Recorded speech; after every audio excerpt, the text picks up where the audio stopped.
Welcome everybody to the second one. Here we go. Ask you to pick up where you left off. Thank you for coming back. So, yes, as I said, I got in this talk, and next one I'm talking a little bit about more technicalities or details somehow. And my main goal is to explain why this band and the observers, of course, I can't go into detail about the related points. And the first thing, white spots. The elementary fact, but it's also data idea.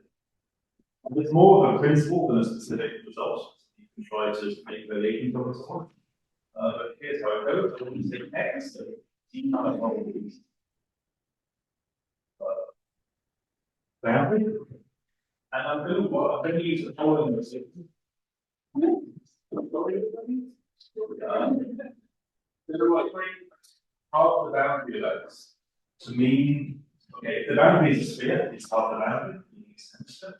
But looking at the kind of more generally to be the boundary vector minus the interior of sort of the bigger half. sorry? It's the bigger half. The bigger half. And then here's what you can do. So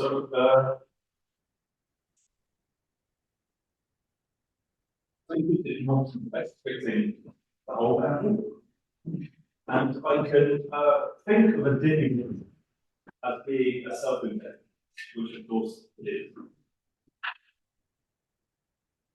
So, but if I just wrote down the embeddings that fix the whole boundary, then that just is a difference. Embedding the boundary. And so what I want to do is I want to relax it. Say it's an embedding that's the identity on each thing part of that. And is flexible on the remaining part of it. Okay? And I mean flexible in the biggest possible sense. Meaning, not only does it not have to be fixed, it doesn't have to be centered out. Okay? So a typical image of such a self-embedding will be the identity on the big part, and then something else inside that. I'm sorry, this boundary were the things that were identity near boundary. Yeah. So the image of this thing is fixed the identity. Yeah, but it's the biggest space. Right, okay. It's baked into Yeah. okay. And in fact, the way I want to make it is for if you want to make a literal concept model of this, let me make it not be a literal bigger space. Let me pick once and for all an X prime which looks like this. And really think about it as being independent of X prime and X. And then the map is given by sending the diffeomorphism to its self-restricted. Then it's not a big, then it's somehow not a small scale. Then it comes to and what's the fiber of this map over the inclusion? Let's say it's diffeomorphisms. A big manifold that on X prime are the others. In other words, it's diffeomorphisms that support this suite. In other words, it's diffeomorphisms of the leading networks.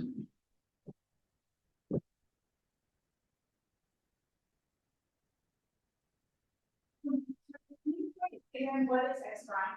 So X prime is meant to be, I think, once and for all, a way of pushing the non-fixed part of the boundary into the manifold.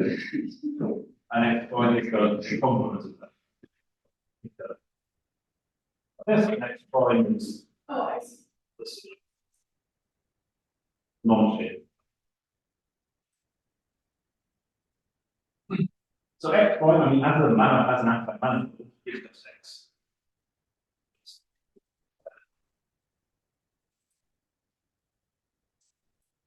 So the important point is that this map of restricted diffeomorphism into a submanifold is that is the I can big to. So this is the literal private, but it's also and there's one more thing I want to point out related to what Benson said. This restricted map, it lands in self-embeddings, but it lands in self-embeddings that are invertible. table of diffeomorphisms. So, let me echo it. That means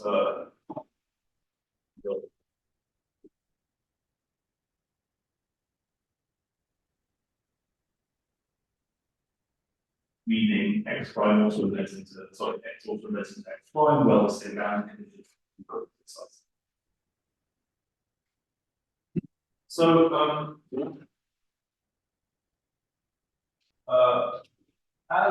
so this x prime thing is a bit like that. So like 9 this equation. Really, I would very much like to not do that. But because, as I said, x prime is like a more, so I can just identify and think about it as being.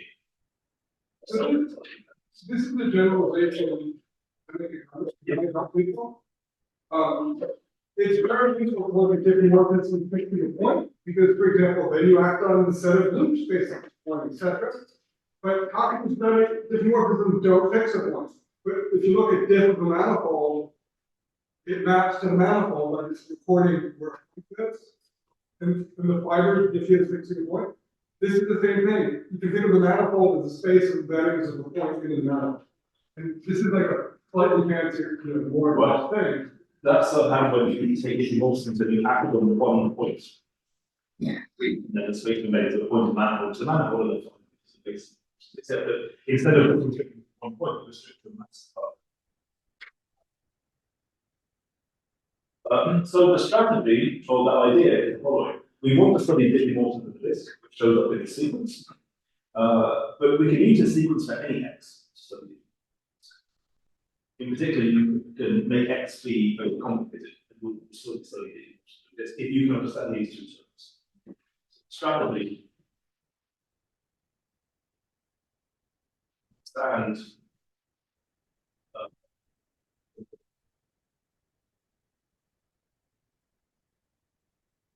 looks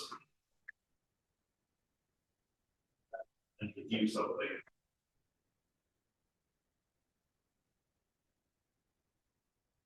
So Bob, because usually we do these things, it's the thing on the left, but we have that's a simple. So why should we believe, other than the fact that we can do it? I suppose one has to know. Well, yes, we have techniques to study diffeomorphisms. The disk is not one, but we can take x to be very complicated because it's always going to be this. So that's why this is a reason to So a couple of bells and whistles that can be added to this. Diffeomorphisms of x is a group. This is a group. Self-embeddings of x into x has a composition. I can compose self-embeddings. And I took the ones which were invertible outside. So it's in fact also basically it's a group of fixed. Then you can reloop it.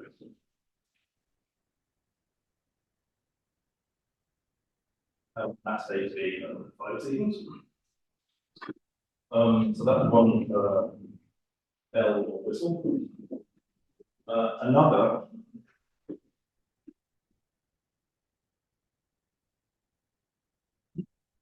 is that you can add so-called tangential structures.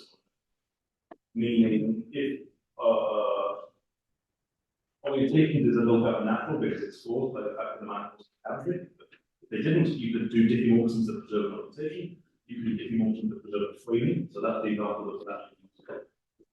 Then you also add tangential structures. Example of framing.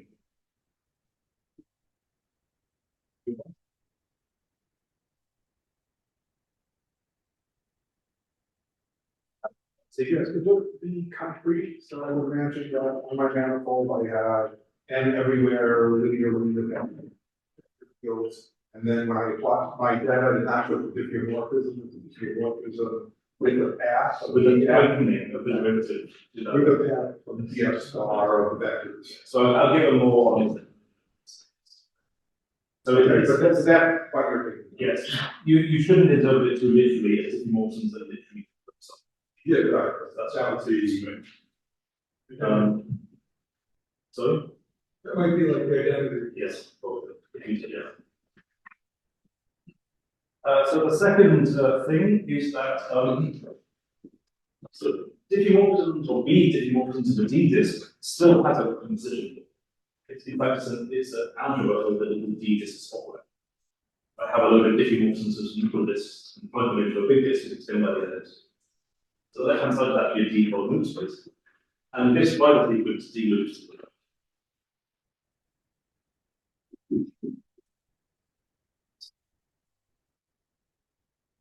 Right here, taken from that to B of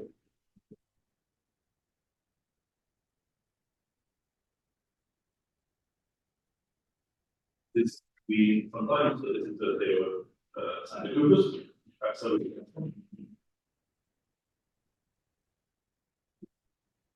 And the third thing, which is a little bit related to this thing, is that vibration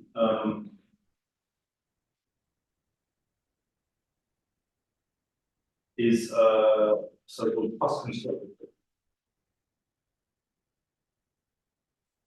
So this relates to Quillen's plus construction, which is a piece of homomorphic violence you can do for space.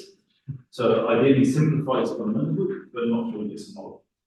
You divide that in 2 and 3 cells in a way that homologically cancel, but ontologically don't. And the same if I do this plus constructible means if I do the plus construction everywhere, that's the effect. This is not a universal right that you have, but it's true in this situation basically because of D. So it's so this will be used a little bit later. Okay.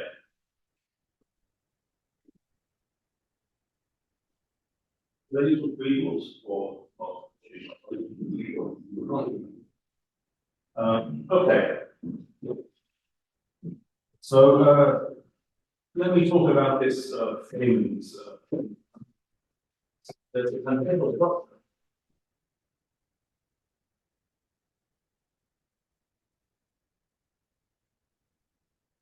Framings, I didn't say what the conjectural structure is, we're thinking that it's a map from some space to BOT, we're doing D manifolds, and in this case, the space is a point. This is a conjectural structure that corresponds to framings, and let me just spell out what this means.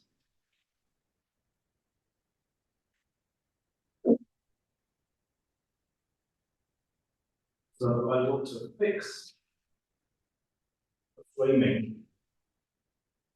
of the tangent bundle of X restricted to that. Framing means an isomorphism with the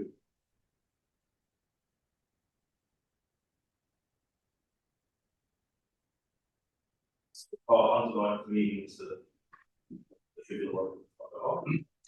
And then I want to consider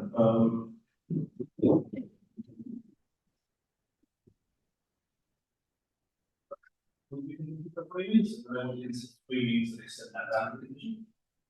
Yeah.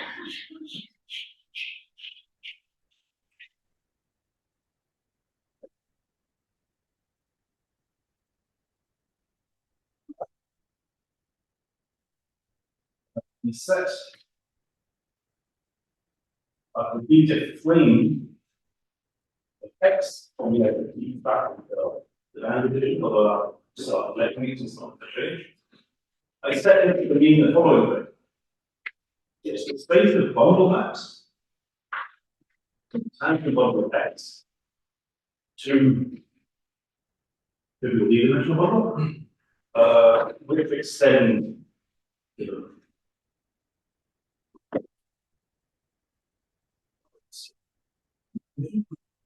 now that has an action of the diffeomorphism of X. I have a diffeomorphism of X, I can take its derivative, putting a bundle map from Tx to Tx. I can decompose that derivative. And then I can take the orbital decompositions of that action.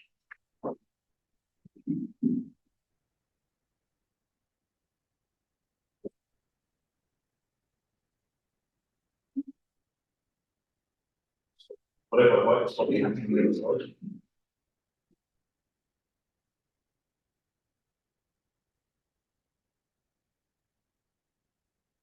Presupposes the relative of the diffeomorphism, and because the diffeomorphism is identity near the boundary, that preserves any boundary.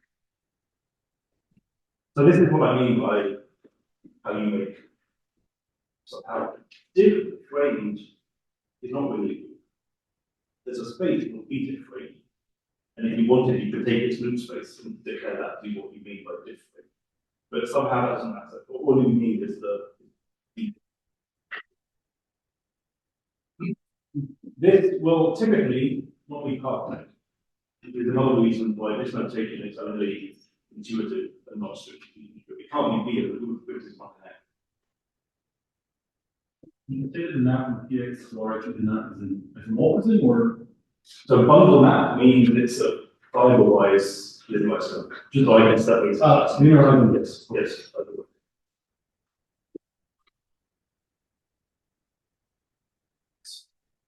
So this, B diff of X classifies fiber bundles with fiber X, maybe with a trivialization of the boundary.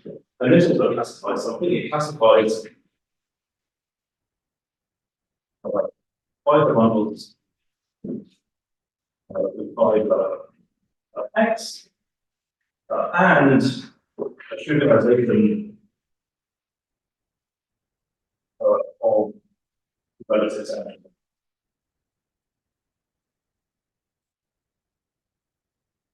And both things satisfy boundary.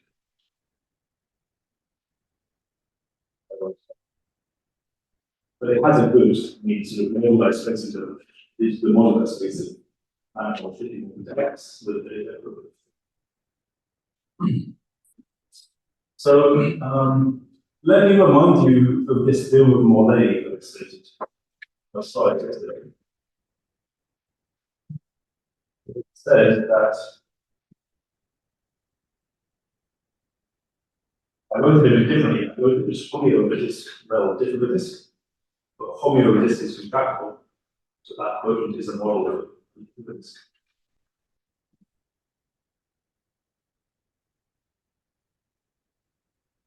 So half components of the quotient at the top of mobility. And putting framings on things simply gets rid of those. Framed. So let me try to justify that sort of briefly. Note to do the disk. What is bundle maps? The tangent bundle of the D disk to the trivial bundle prescribed on boundary. So that's for each point in the disk, I give you a linear isomorphism between a vector space which is already identified with RD to a vector space with RD. And on the boundary of this, which is a boundary condition, I give you the identity. This space is literally equal to loops D, strict speaking is loops to GLD.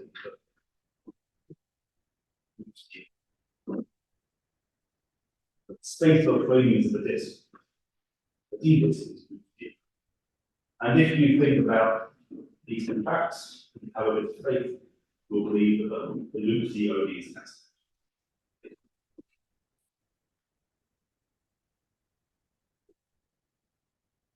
Framed.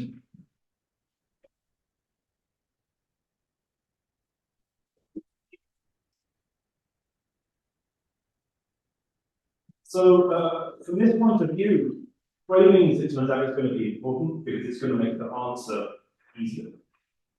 But also, it makes what we're calculating even closer to what we're trying to understand.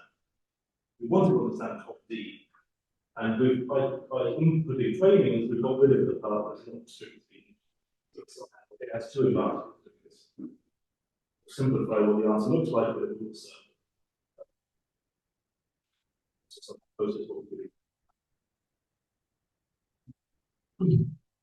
So one point of view on this is that the effective framing is very mild on this fiber sequence because it changes all the spaces involved by something like maps from the manifold. But that's only a simple thing to do from the point of view of homology.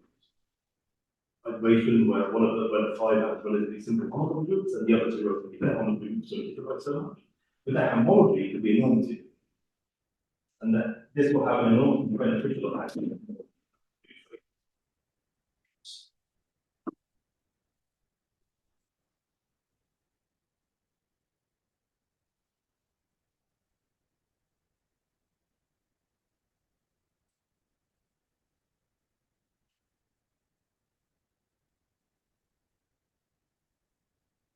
Well, as I said, the strategy is to understand the minimum right-hand terms of this spider sequence and then to do something about the left-hand term.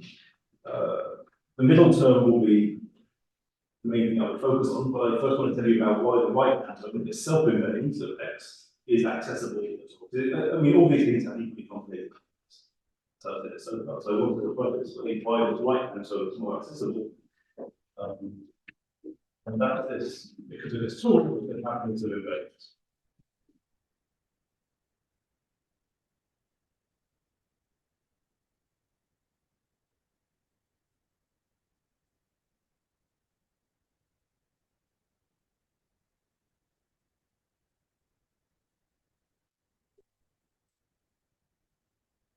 So this is generally about studying embeddings of one thing into another. It doesn't have to be the same manifold image itself, and then we first develop it to different manifolds. So then we fix an embedding of the boundary of one manifold into the boundary of another, and then consider embeddings of n to n, extending it here. Embeddings. Secondly.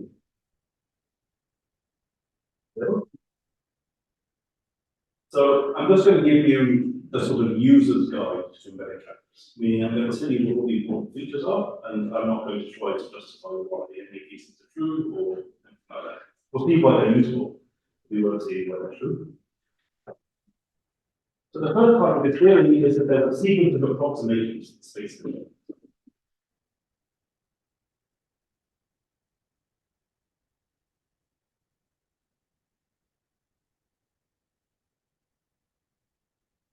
Called T1, space of embeddings, then there's T2, and so on.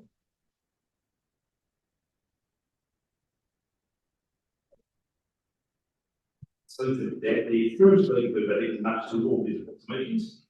And there are maps between higher approximations to lower ones, and you might interpret that as saying higher approximations and lesser approximations.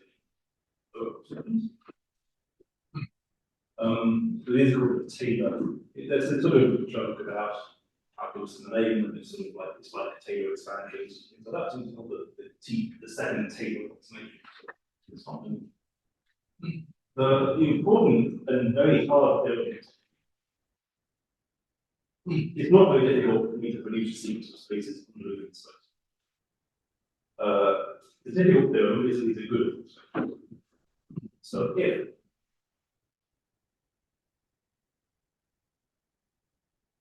the metric dimension of n minus the, let me call it homotopy dimension,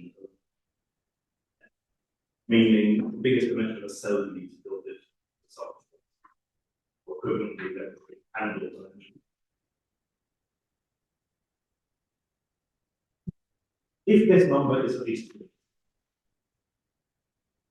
so you can think of this as some generous definition of codimension, where instead of taking the difference of the two geometric dimensions, the domain you allow to treat by its handle dimensions, which will typically, if the manifold not closed, will be smaller than its handle.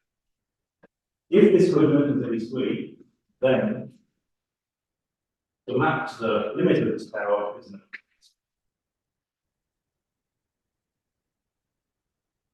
that's what we might call T infinity. Which just means the whole area.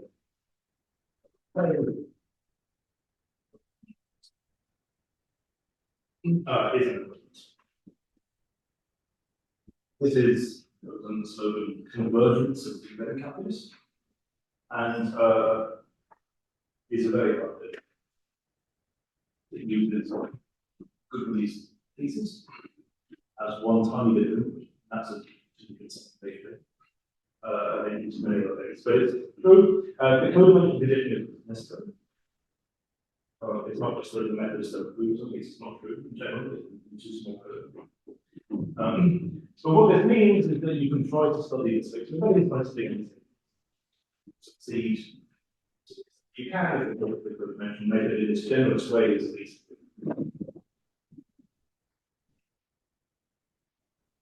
But that's to be of any use, you have to have access to these TKs. in some long form.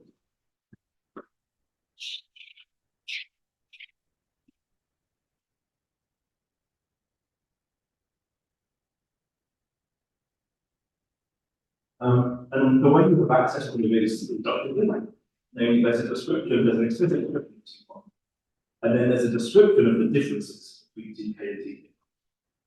And somehow those differences get assembled, and that is a little bit opaque. It will be good enough for us to just know the ingredients and not have it assembled. So the bottom piece, T1,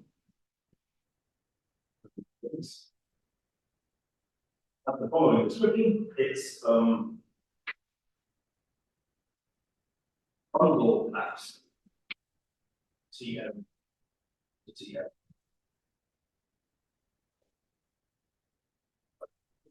And now bundle maps, these are now bundles of the different things. So bundle map means a map from end to end, and a map of bundles covering it. And map of bundles means fiber words in depth. This is the same, almost always, as the stage of emergence.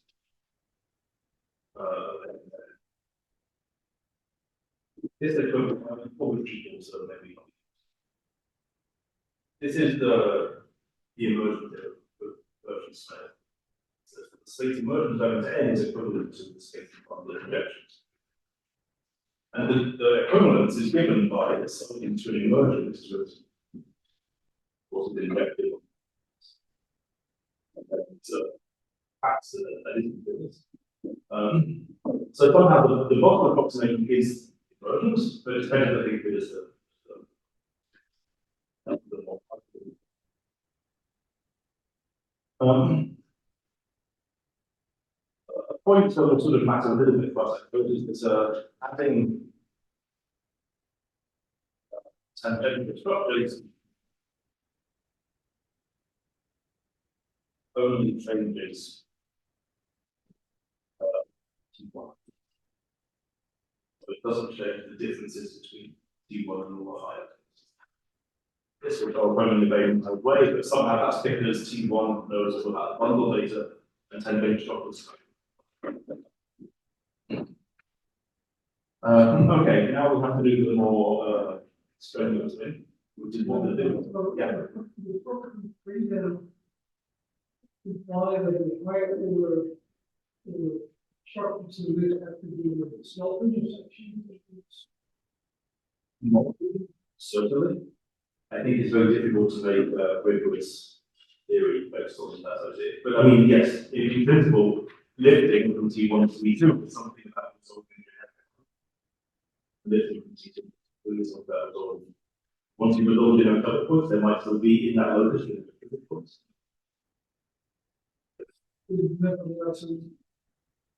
General infinite sequence. In general, there's an infinite sequence. There's a slightly better statement in 2 than what I said here, which is that under this condition, the map from embeddings to TK of embeddings is about K times equivalent.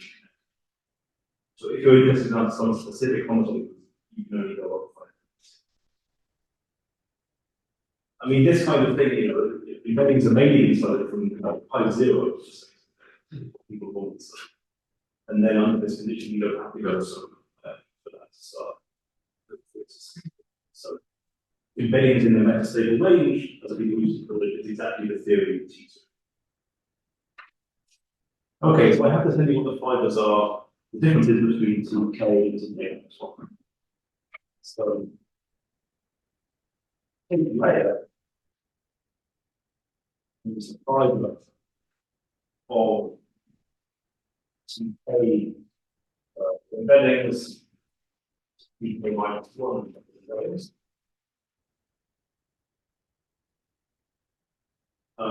Is the following. It's a space of sections of a certain fiber model. The basis for the fiber model is the space of unordered configurations of K points in the domain. The total space is something, so let's not quite just worry about it. and the fibre over some given configuration. So,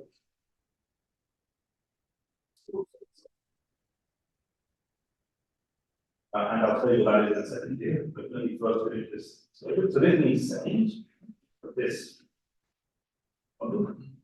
And it's sections which have boundary conditions. You notice that boundary conditions are good in this business. They have two kinds of boundary conditions. Firstly, if one of the points in the configuration is on the boundary then the section should be this way. But also, if you're sort of on the boundary of the configuration space, meaning 2 points are very close, then the section should be this way. And it's prescribed given by where you're taking the fibre over. I didn't say where it's taking the fibre. In fact, what the boundary condition is will depend on when. In our example, m will be n will be x, and the fibre will be x. So,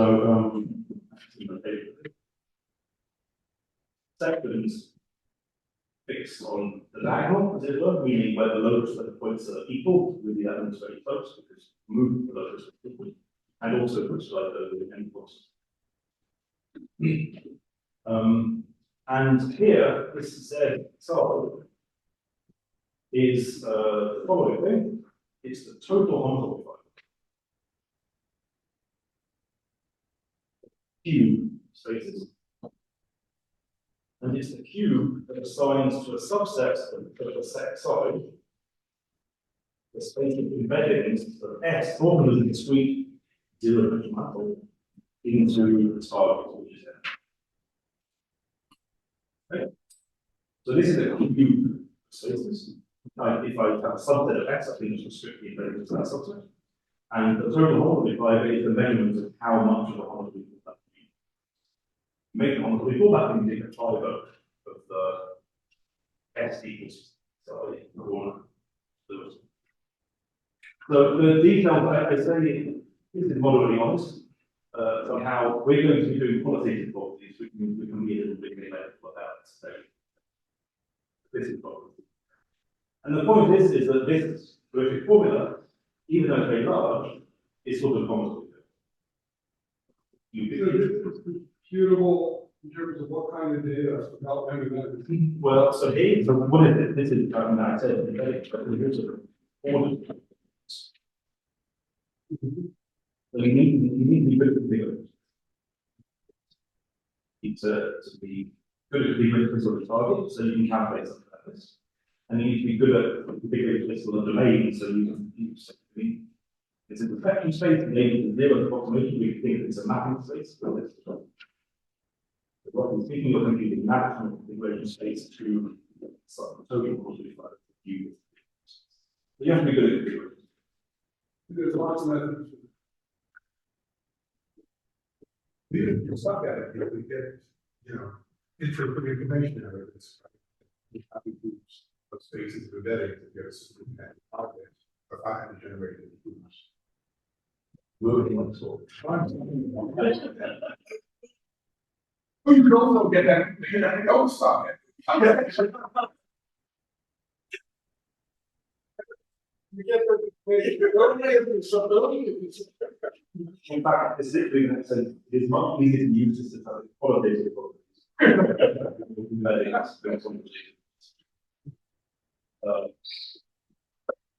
So I want to explain exactly that. So what sort of qualitative properties can this be used? But we see to do all of this. And this is and we can see it.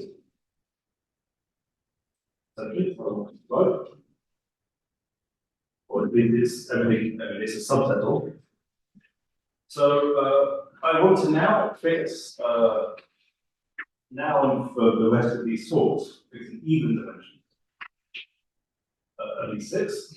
And I want to fix a specific manifold X, which is between the 3 circles which are on boundary, or the closest thing to it that has dimension 2 elements.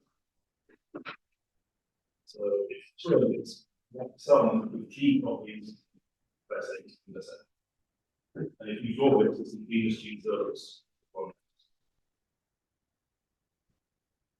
So that's the X component.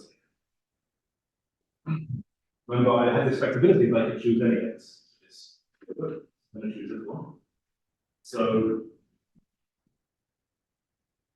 framed plus 5 sequence takes the following form then. B bit of boundary frame to end this.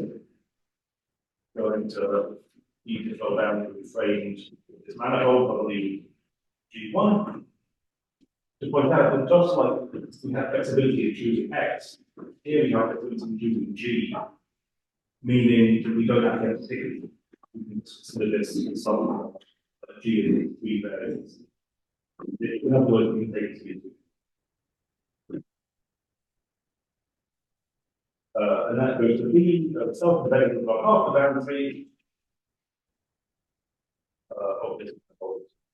So that's a means to fix this little disk. We're looking at it as the complement of the little half this thing. So this is what one gets, and then here I want to use this fact that I asserted, which is that because this fiber sequence looks, that means it's not uniform. So it's staying as being a fiber sequence. We think like possible this is all that's already illustrates. So why is this good? Well, these spaces in the middle are what myself and Tom Baker spent a long time trying to prove things about. And in this setting,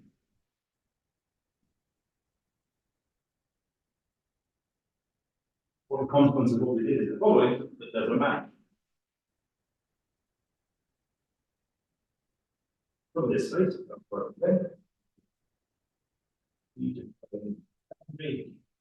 probably G1, that's constructed through a certain intra-loop space, and this map is quite highly dependent.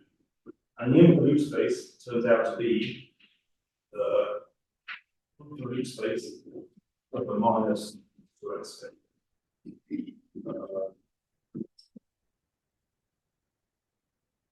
It's approximately equal to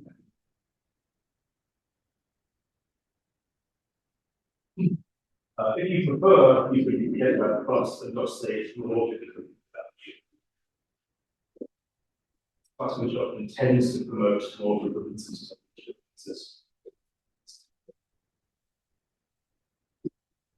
So this is showing up. So why this minus 20? Let me just make a comment.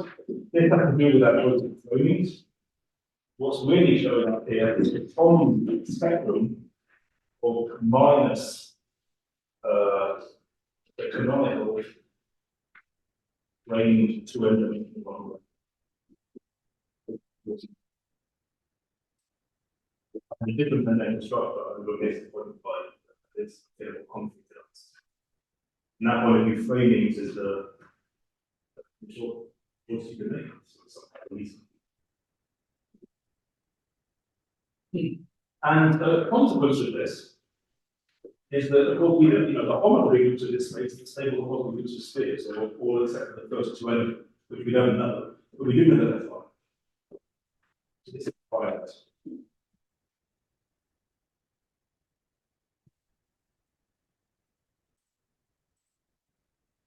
But what I'm saying is then that so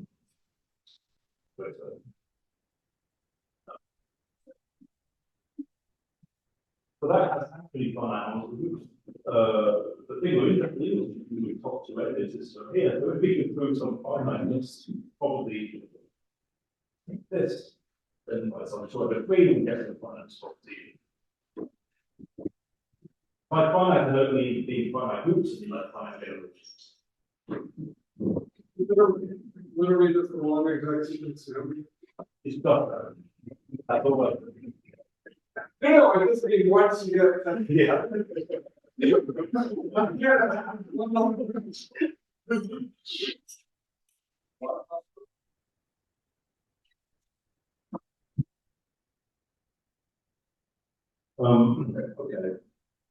Okay. So that's to do with the minute term. And then to deal with the right-hand term, we have to invoke this embedding calculus formulas. But we get to use it sort of qualitatively. We don't want to compute what groups are, we just want to know how complicated it is. So this manifold, W1, is geometrically two-dimensional. But its angle dimension is only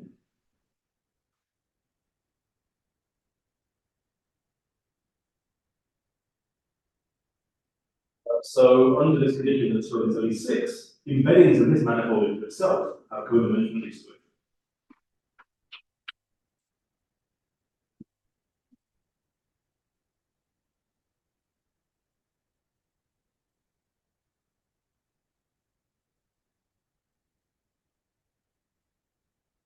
In this sentence that's relevant for many factors, which means it never happens to converge on this tool.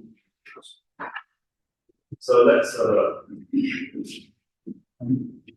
yeah. Different spaces for different G's next to each other. So Yeah. you can kind of, You can also take the directly with the G, not Sorry? you can take the directly with the G because you can see that is good for something, it's not specifically good for this. There's many things that show up will come in fifth dimension when you do that. So it's somehow better. At this stage, you know, it's better.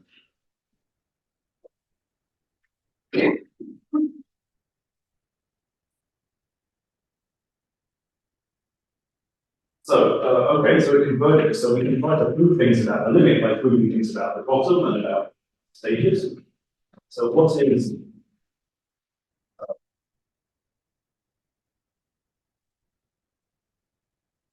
one of this self-invariance? I said it was bundle maps from the tangent bundle of the complete quantity itself. That was without the framings. I put the framings on, it's bundle maps that preserve the framing that they're given. But that's very little data. If I want to map between trivial bundles with respect to the data, it's just given by map between underlying spaces. So this is, it is bundle maps from the tangent bundle of G1, the tangent bundle of G1, but it's bundle maps over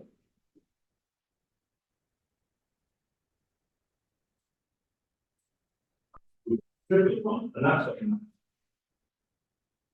So our boundary in WG1 still. So this, the framing is probably a bit of a possible tangentials. Not advantage to them. And what is it? So WG1 got half the boundary is half the boundary subtraction. Think about it being a point. WG1 is a wedge of densities. So it's a map from a wedge of G main densities to a wedge of G main densities.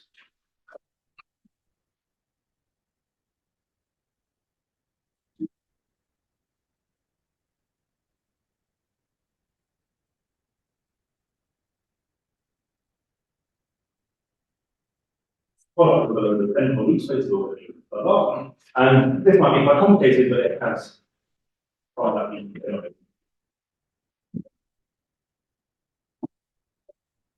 Few comments on how it's fine. And let me just say, because this qualitative stuff is not really the context of how more it's all going on, but similarly,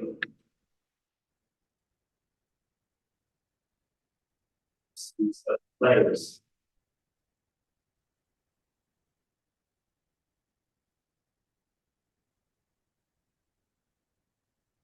So this is, I mean, having quite a different model is very robust. So if the section state over a finite complex of something whose finite multiple groups or finite geometric multiple groups.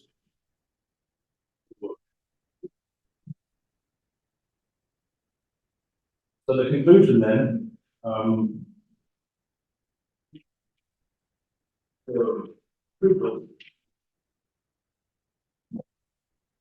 top left.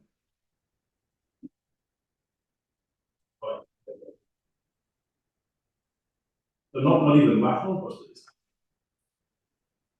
So this is sort of how you use this strategy in qualitative.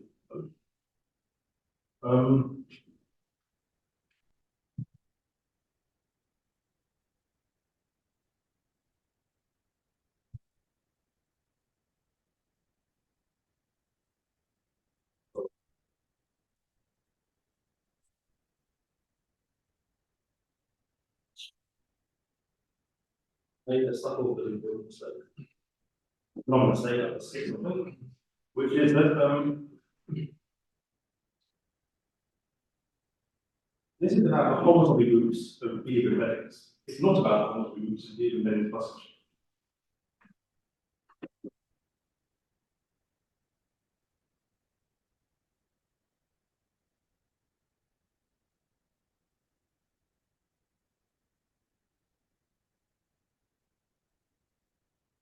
All right, here you want to add the class.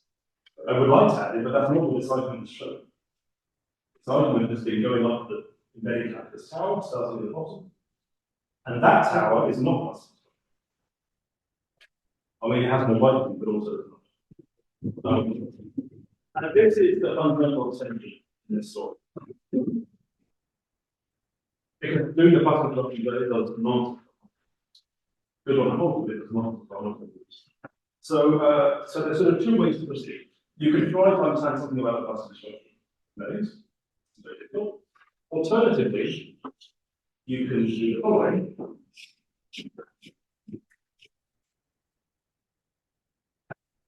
You can say,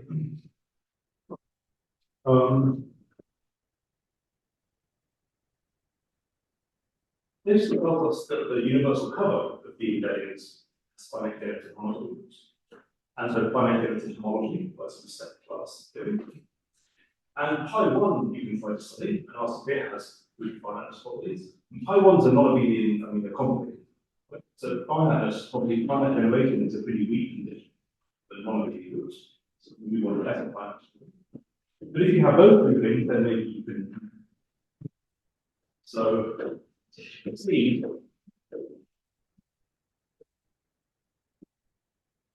want to argue model.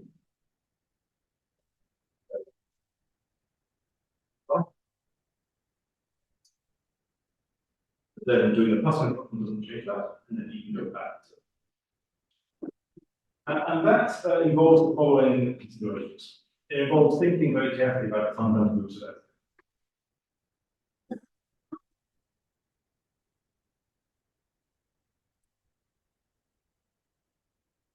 So we know the fundamental groups of all the spaces in the sequence, in the sense that we know how they're built from groups that have names. I won't tell you the full description because it's not super relevant. What's most relevant is that this is roughly the symplectic of the whole group, depending on the capacity.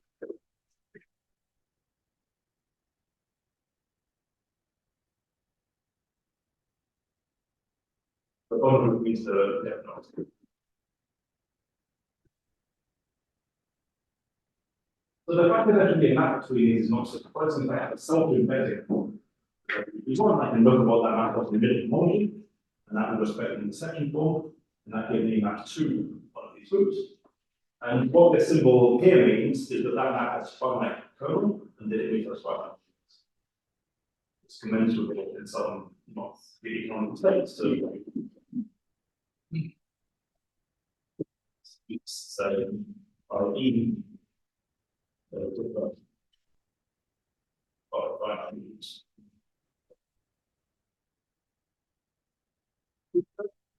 Is the problem that WG1 is not simply connected with that given problem? WG1 is, I mean, the manifold. I'm sorry. I mean, Yeah, like that, totally broke colons. well, yeah. I mean, if you just want very large data properties, like what is that integrity, then no.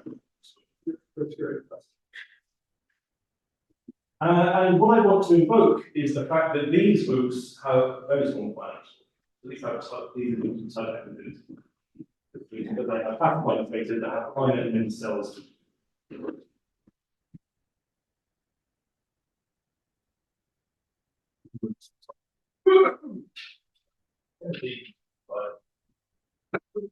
So, i.e., have if by ones finite skeleton. And then cells with degree, there's infinitely many cells in total. So it has to be, but there's finite cells. And if you know that, then you can proceed as follows. Invariance. Take the map that fills all the high homotopy groups. Like pi is root, and the fiber is the other. The higher homotopy groups of this are unchanged, so they're still quite complementary. But this is a completely space. So yes, come on. This has an affinity for the separate TV cells.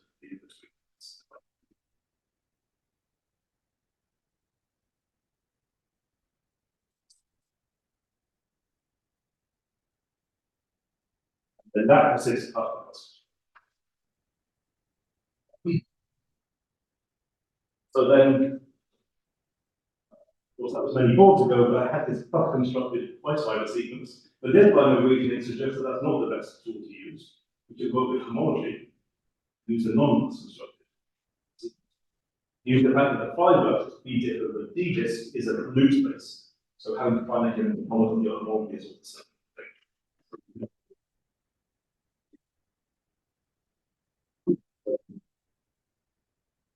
Considering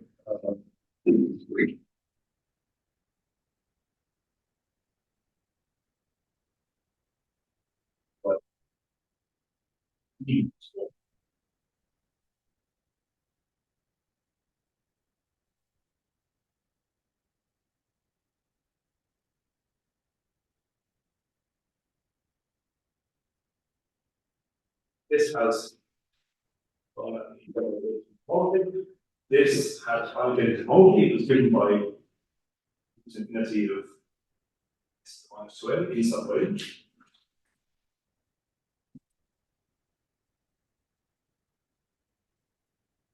Stable range, meaning in a range that's greater than G, but G is a variable, so we can make that range be as big as we want. And then by considering the set that will lead for this, we get this homology. It's a loop space.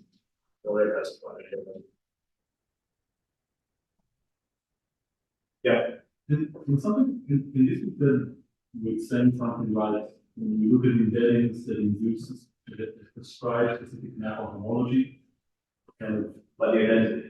yeah, Basically. yeah, that's Yes, so that's I think that's good. That called it very good, and that's the ideas. So let me just write down as I try to remember.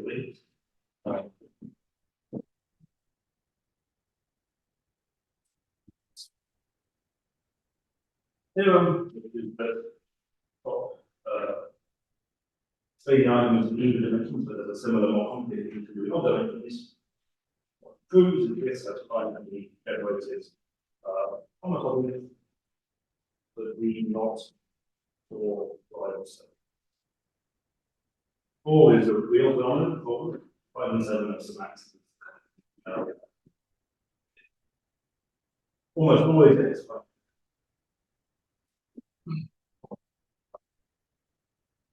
Let me point out the qualities.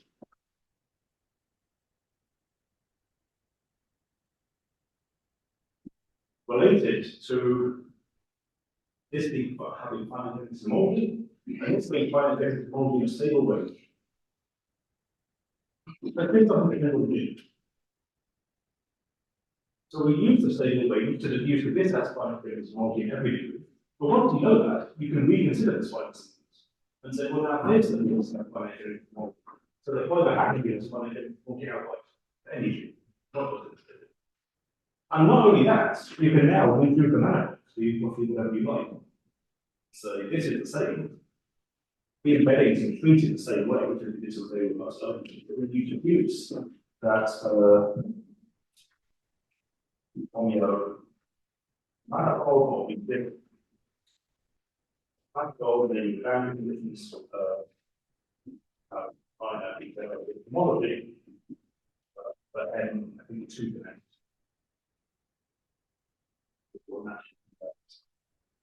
Okay, so it's a very nice back and forth game somehow. then my opinion is really some kind of general principle. You can just use to move it. It's not only usable in the new things about this stuff. Okay. Very quick reason why we need to connect it rather than simply connect it. Like for the codimension condition, to specify, you need, it's a little handle dimension of the manifold. Well, its boundary minus this is at most 2.3.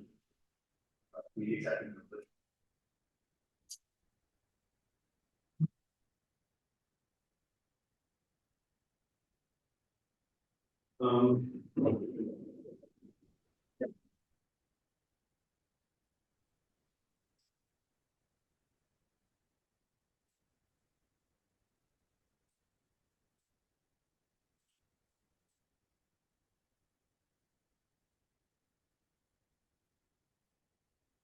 Let me do some sort of preparation for next time.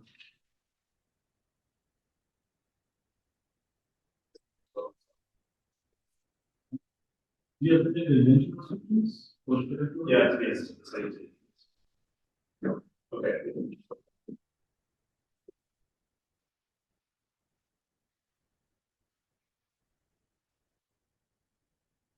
Very questions? Yes, I have a question. So, first question is historical. You did your work with relation. This is built on, you really have to understand the diffeomorphisms of these W. Yeah. Because when you're in dimension 2, this is like homological stability for vectors and stuff like that. And then these guys did these higher dimensional kinetic sums. And did you have this as a mind? Okay. I mean, the thing we did is not just these items. I think we fixed it. That's what we did. What we did was for any manifold that we did mention.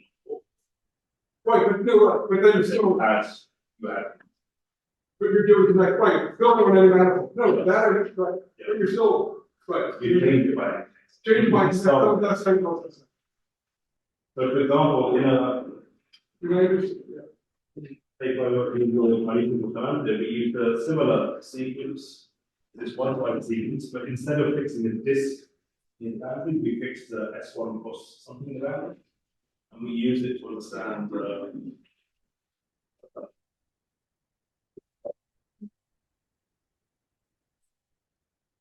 one of the things we use there is to use to know something about this manifold stabilized by things. But this is like not even sort of connected and so. The second thing, which is, it's really funny that to understand diffeos of the disk. Say, like, oh, diffeos of the disk, but identity near the boundary, that you can just stick that in a different any manifold. And that's been keeping us back from understanding different manifolds, actually, like, it's not in like other categories. But, so it's so weird, sticking something complicated, you know, it's like a weird strategy. Yeah. I can't argue with results. But what's interesting is we view it philosophically like, look, if this group that you're trying to get diffeos of a disk, if it didn't have finitely generated, that would you see that in every manifold somehow philosophically. But no, I mean, you can't argue, but I guess what I would say is, it definitely seems to be seen in different, technically in every manifold. Yeah. Here, you just use this one specific thing, and you times about it. Is there a way to kind of use all manifolds at the same time? That feels like. I mean, that's somehow how we completely differ with these things. It's like suddenly all manifolds are using music and wasn't going to be all manifolds. That's how that's supposed to be. We do study it sometimes. Oh, right. And we do surgery to cut down to one to it. But that, maybe that's already used. I agree. I mean, one point is that I'll talk about this one next time, but on the slide yesterday, I gave some charts of conjectural homogeneous situations on, and they were quite complicated. Here, as I said, homology, rationally, is zero. So, find more group, you can deduce something about homology to the amount of homogeneous. In fact, that's what moves in the next order there. And it's that ability is simple in a way which is like the but when G is 0, that isn't. And when G is infinity, we have a complete answer. So in fact, from that point of view, adding increasing the genus somehow simplifies what the homology is. And the least simple case for what happens when G is 0. And in some sense, the point is that there's a phenomenon that happens to say.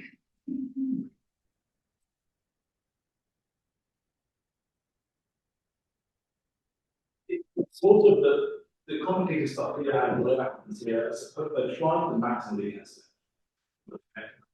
in order to give you what you get here. And when G is too small, they perfectly cancel out. You do embeddings with this in this subproblem. And if G is really big, then they massively don't cancel out. And so they just combine and you get it. And so it comes to that. So increasing the genus has an great quite measurable. Okay, so I think it's definitely the thing that's proved by Wall. As you know, I'll tell other people. Where Wall was trying to understand like diffeomorphisms, for manifolds. There were all these great homeomorphisms, all these fantastic theorems. If you allow him to do next sum, but that's 2 crosses 2s, you can sort of prove all the theorems. And Mike Friedman got rid of that. Is that the same philosophy? I mean, is this kind of the same philosophy? Is that? I mean, the technical trick involved there is exactly the same. I mean, when we put a proposal between manifolds, we would like to make them connected. And do so up until just below the middle and then maybe you can't. But if you just stop and cut in the middle, you discover that that common manifold we get is obtained from either end like next one with a sense of the sense. So it's enough to show. So being equivalent in certain proportions that you try to state. And that statement is just true about all these dimensions, right? For any dimension, and the items are the same. So that kind of idea gets used here. So